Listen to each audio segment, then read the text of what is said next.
오늘은 부활 표적에 대한 세 가지 반응, 부활 표적에 대한 세 가지 반응이란 제목으로 말씀을 참고합니다. 이 앞에 11장이 이제 죽은 나사로를 살리는 그 내용으로 전부가 말씀이 나오게 되는데, 앞에서 이미 이제 예수님은 나사로를 살릴 거다라고 그 마르다에게 선포하셨어요. 그리고 이제 그 부활의 표적을 볼 수 있는 그 마음가짐을 이제 주셨는데, 바로 믿으라는 거, 그리고 이 죽음의 현장으로 나와서 살아날 것에 대한 소망을 가지라는 거, 그리고 하나님의 사랑으로 바로 이 죽은 나사로가 살아나는 것을 보고 너희도 영혼을 향한 사랑을 가질 때 바로 이 부활에까지 이르게 된다는 것을 이제 예수님 말씀했다고 했습니다. 근데 오늘은 이제 나사로를 살렸어요. 살렸는데 사람들이 다 한 가지의 반응만 보인 게 아니고 세 가지의 반응이 있어요. 그것이 참 이상하잖아요. 사람들이 사실은 안 죽고 싶고 영원히 살고 싶은 게 소망이면서도 죽은 사람 살렸는데도 다 받아들이는 건 아니에요. 지금도 이 세상에 사람이 죽지 않도록 의학이 더 발달되기를 원하고 세상이 더 아름답고 낙원처럼 되기를 원하는데, 그건 한편의 생각이지 다가 그런 게 아니라는. 그럼에도 불구하고 핵을 만들어서 전쟁하려고 하고 진짜로 핵전쟁이 일어날 겁니다. 이렇게 이 세상은 모순되어 있어요. 그래서 오늘 본문에 예수님이 자신의 부활을 앞두고 먼저 나사로를 살림으로 부활의 표적을 보여주신 거, 그에 대한 반응이 예수님의 부활 때도 똑같이 나타났다는 거, 지금 2000년이 지난 지금도 똑같이 반응이 이렇게 각각 다르다는 거. 어떤 반응을 보여야 부활에 참여하고 영원한 생명을 얻겠냐 그 말이에요. 잘 우리가 보고 우리의 믿음을 어떤 믿음인지 확인해 봐야 됩니다. 첫째, 38절부터 41절 상반절까지 보면 부활 표적의 언약을 순종한 자들이 있었다는 거예요. 아직 부활 표적이 안 일어났는데 이 언약을 그대로 받아들이고 순종한 자들, 그것이 바로 하나님의 뜻을 이루어가는 하나님의 사람들의 모습이에요. 여기 보니까 예수님이 이제 나사로의 무덤에 도착하셨을 때 먼저 비통히 여기셨다 그랬어요. 이 말을 우리가 그냥 이렇게 들리는 것으로 느끼는 건, 예수님이 죽은 나사로를 보고 굉장히 슬프셨구나, 마음이 아프셨구나. 왜냐하면 우리도 다 장례식 가면 마음이 아프잖아요. 그 유족들이 얼마나 마음이 아플까 이렇게 느껴지잖아요. 예수님도 그렇게 하셨으리라 생각하는데 아니에요. 예수님의 마음은 다른 비통이에요. 그래서 우리가 원어를 잘 알아야 된다는 거예요. 여기 엠브리마오마이라고 하는 단어를 쓰셨어요. 이게 무슨 뜻이냐? 이 N이라는 단어와 뒤에 브리마오마이라는 단어를 두 개를 쓴 거예요. 이 N은 전치사인데 뭐뭐에게, 뭐뭐를 향해 이런 뜻이에요. 그럼 뭐뭐에게 뭐라고 했느냐? 브리마오마이라는 말은 분노하다라는 뜻이에요. 분개하다. 아무개에게 분개하고 있다는 거예요. 이게 슬픔과는 다른 거잖아요. 비통이라는 단어랑은 좀 다른 거란 말이에요. 그러니까 단어를 잘 써야 되는 거예요. 성경의 원어대로 써야 되는 거예요. 이 말은 예수님은 나사로의 죽음을 이미 슬퍼서 사랑하는 나사로를 위해 앞에서 눈물을 흘리셨어요. 근데 이 지금 무덤의 현장에 딱 오셔가지고는 마음이 다른 거예요. 분노하고 있다는 거예요. 왜? 더 근원적으로 들어가시는 거예요. 바로 이 나사로를 이렇게 죽게 만든 것이 뭐냐 이게. 하나님이 죽게 만듭니까? 사람이 죽게 만든 거예요? 이건 바로 사탄의 짓인 거예요.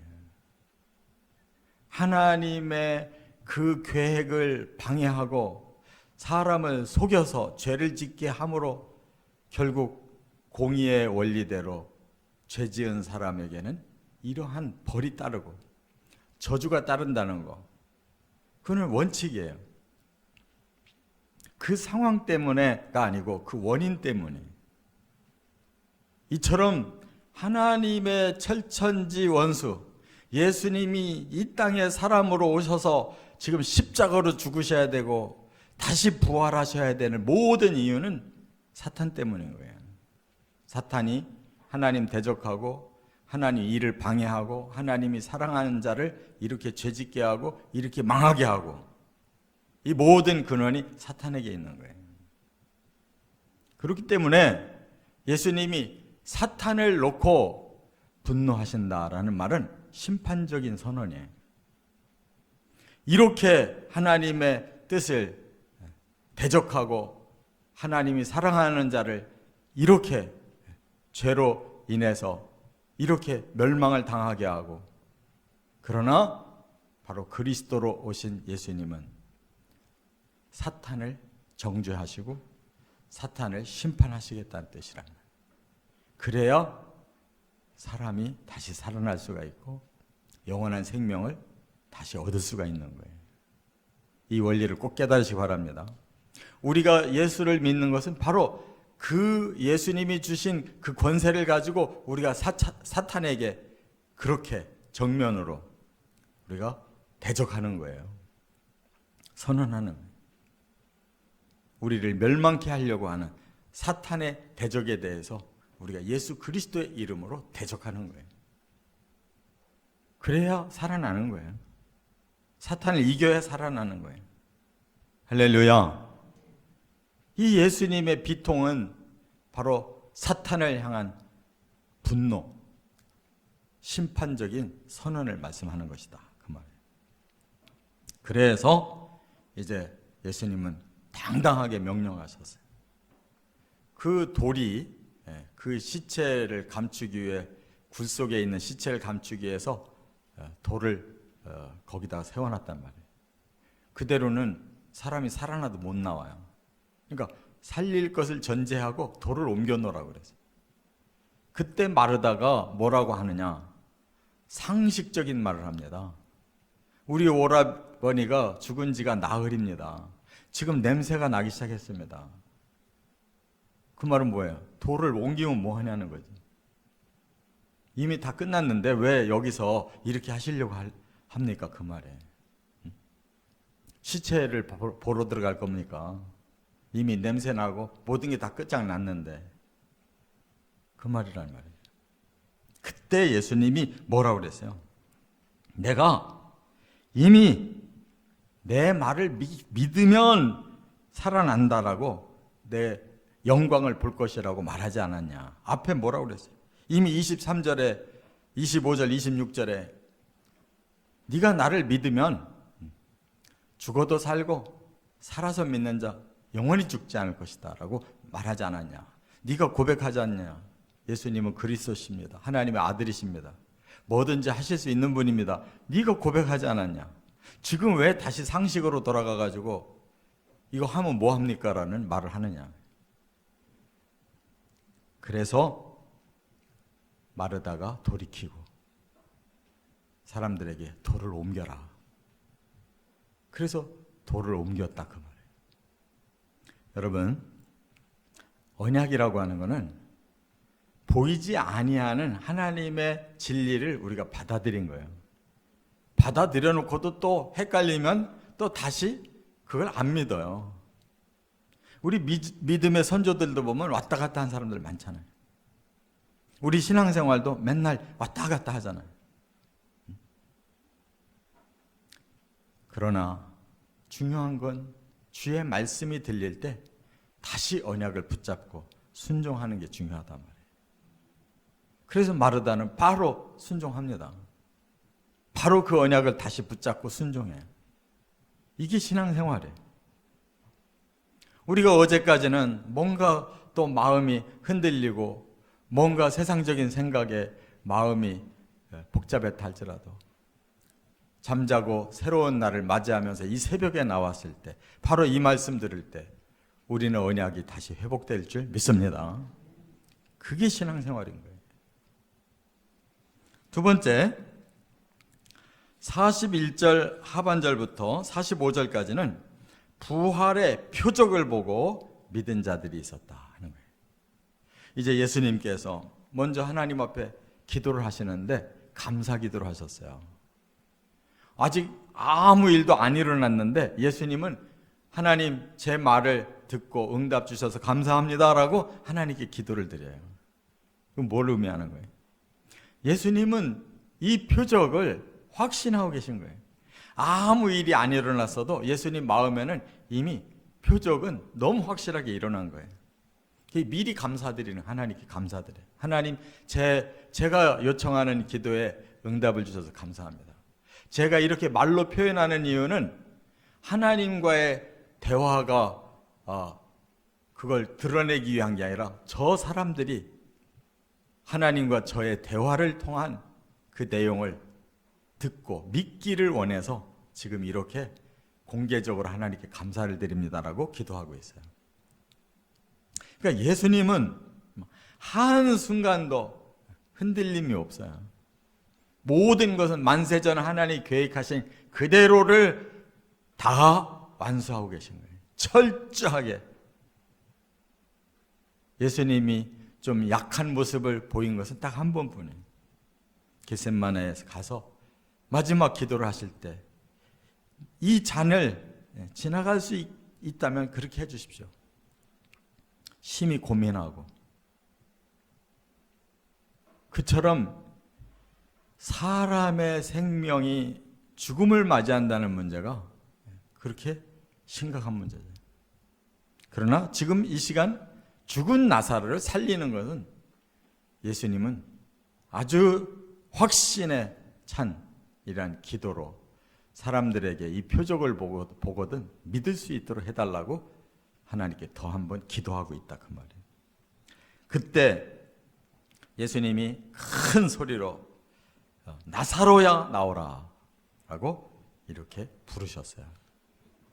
여러분 죽은 사람 쳐다보면서 너 살아서 나와라 하라는 말을 과연 할 수 있겠어요? 우리가 병든 성도들을 위해서 기도하면서 정말 하나님께 간절히 그 구원, 그 병 낫기를 간구하지만 우리가 그 자리에서 선포할 수 있냐고. 우리는 그럴 능력도 없고 그럴 확신이 없어요. 우리는 모르는 사람들인데 예수님은 그게 아니에요. 완벽하게 알고 계셔요. 그러니까 나오라고 선포할 수 있는 거예요. 예수님만이 그리스도이십니다. 그때에 갑자기 사람이 나오는데 수족을 배로 동인 채로 얼굴까지도 다 덮인 채로 사람이 나오고 있는 거예요. 그때 예수님이 얼른 이걸 풀어줘라. 자유롭게 다닐 수 있도록 풀어줘라. 이게 사실적인 표현이잖아요. 이렇게 예수님이 나사로를 살리셨어요. 이게 부활 표적이라는 거예요. 표적이라는 말은 목적을 가진 기적. 예수님은 아무 때나 기적을 일으키신 게 아니에요. 요한복음에는 모든 기적을 표적이라고 설명하고 있는 것은 이런 하나님의 진리를 밝히기 위한 방법으로 기적 주셨다 그 말. 그때 뭐라고 그랬어요? 마리아를 따라서 이 무덤까지 나왔던 많은 유대인들이 믿었다고 그랬어요. 그 현장을 보고 믿었다. 여러분, 우리도 사실 이 두 번째 해당되는 사람들이에요. 이미 과거에 예수님이 나사로도 살리셨다는 거, 이 기록을 통해서 우리는 죽은 사람을 예수님이 살리신다라는 사실을 믿음의 눈으로 보고 그리고 믿는 겁니다. 그리고 예수님이 오시는 날 우리는 그 믿음 가지고 부활에 동참하게 될 거예요. 이 말씀의 수없는 많은 표적이 그대로 이루어질 걸 믿으시기 바랍니다. 끝으로 세 번째는 46절부터 54절에 보면 부활 표적을 보고 두려워한 자들이 있다는 거예요. 반대로 부활 표적을 보고도 두려워하는 자들. 왜 그럴까요? 이들은 전혀 딴 생각을 하고 있는 자들이에요. 그들이 누구였느냐? 대제사장들, 바리새인들, 공회 회원들이었어요. 이스라엘을 이끌고 가는 70명의 이 공회 의원들이 모였어요. 모였는데 그들의 결론은 뭐였냐면 사람들이 이 표적을 보고 다 예수를 믿으면 어떡하냐. 오히려 걱정하는 거예요. 이 표적을 보여준 예수를 그리스도라고 다 따르면 큰일이다. 왜? 그들은 대외적인 명분을 이렇게 지금 말하고 있어요. 로마가 쿠데타 일으키는 줄 알고 군대를 여기다가 보내가지고 우리 민족을 다 죽여버리면 어떡하냐. 이렇게 말하고 있어요. 근데 여러분 진짜 속마음까지 그랬을까요? 아니에요. 속마음은 야 예수 표적을 뭐 이렇게 많은 사람들이 다 예수 믿게 되면 우리는 어떡하냐. 우리가 지금 이 나라의 통치자들이고 우리가 이 백성을 끌고 가야 되는데 이 표적 때문에 예수에게 다 백성들이 마음이 다 쏠려버리면 우리의 지도력, 우리가 지금까지 가지고 있던 이 권세는 어떻게 되냐. 땅바닥에 떨어질 건데 이거 걱정하는 거예요. 이게 바로 세상 것을 취하고 있는 자들의 태도예요. 지금 세상 권력 가진 사람들 보고 이제 권력 내려놓고 우리 천국 갑시다. 절대 안 놓을 거예요. 지금 죽으라고 권력을 지금 앞에 놓고 지금 잡으려고 야단인데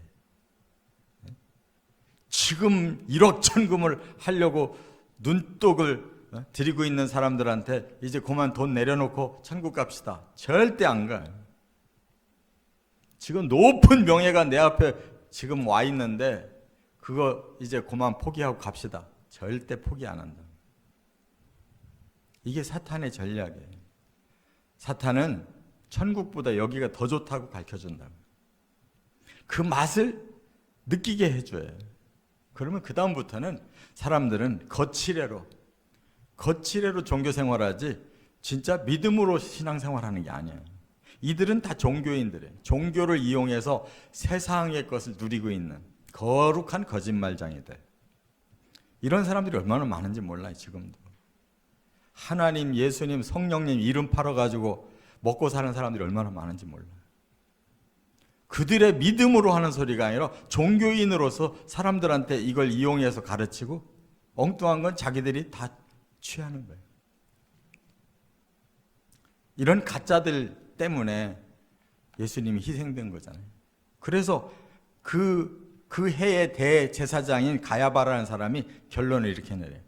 야, 우리 민족이 그 사람 때문에 다 죽기 전에 그 사람을 죽이는 게 그게 정답이다. 예수를 죽이면 이 모든 걱정이 없어지지 않냐. 로마가 쳐들어올 리가 없지 않냐. 얼마나 명분이 좋아요. 그래서 예수를 죽여요. 그러나 여기 예언의 말씀이 나오잖아요. 오히려 이미 하나님은 예수를 죽게 해서 그 민족뿐만 아니라 모든 믿어야 될 자들, 온 세상에 구원받아야 될 자들을 위해서 그를 희생시키기로 하셨다라고 나오잖아요. 그러니까 예수님은 어떻든 죽어야 돼요. 하나님의 뜻도 죽이는 거고 이 세상의 권세를 가진 자들도 대적해서 죽여요. 사탄도 예수를 죽이려고 하고. 근데 그들의 목적은 예수만 죽으면 자기들 세상이 될 줄 알고 죽이려고 한 거예요. 그러나 오히려 하나님은 그들에게 희생되는 예수가 인류의 죄값을 치를 수 있는 거룩한 희생이기 때문에 그걸 역이용해서 오히려 인류를 다 죄를 씻어서 구원시키고 다시 오셔서 이 부활의 표적대로 부활시키심으로 인류의 저주를 풀어내시는 거예요. 이런 기가 막힌 복음은 하나님만 혼자 품고 계셨다 그 말이에요. 할렐루야. 그래서 예수님이 드디어 십자가 지셨고 부활하셨고, 내가 다시 올 때 너희들 다 이렇게 부활한다 하는 언약 주고 가셨잖아요. 그래서 우리가 그 언약 붙잡고 이제 기다리고 있는 중이에요.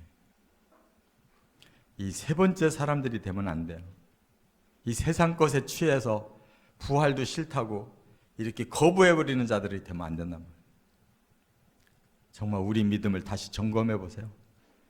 진짜 그럴듯한 복음을 우리가 그냥 적절한 명분으로 삼고 신앙생활 하는 건지, 진짜 그 복음 때문에 나 자신을 드리고 그날을 기다리는 건지, 확실한 믿음을 가지고 사시기를 주의 이름으로 축원합니다.